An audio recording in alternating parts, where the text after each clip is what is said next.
அக்கா நம்ம இப்ப பாத்தீங்க அப்படின்னா நம்ம விஜயநாராயணம் குளத்துலதான் இருக்கோம்.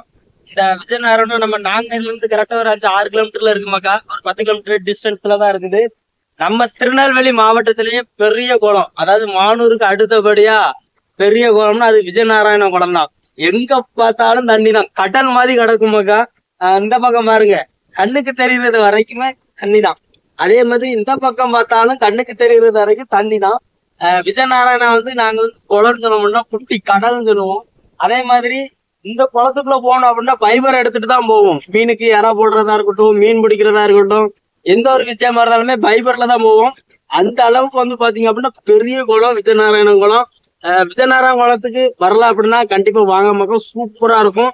இப்போ நாங்க நிக்கிறதுமே பாத்தீங்கன்னா ஒரு சின்ன இடத்துலதான் நிற்கும். இதை நாங்க முழுசா சுத்தி பார்க்கணும்னா இன்னும் ஒரு 4-5 மணி நேரம் ஆகும். அவ்வளவு பெரிய குளம். அதை சுத்தி பாக்குற அளவுக்கு எங்களுக்கு டைம் இல்லைங்கிறனால நாங்க இந்த இடத்துல நின்று வீடியோ எடுத்துட்டு இருக்கோம். சுத்தி பார்க்கணும், குளத்தை சுத்தி பார்க்கணும் வந்துட்டோம் அப்படின்னாலே ஒரு 2 மணி நேரமாவது ஆயிரும். அவ்வளவு பெரிய குளமுக்கா. எல்லாருமே விஜயநாராயண குளத்துக்கு வாங்க, குளிச்சுட்டு ஜாலியா போங்க மக்கா.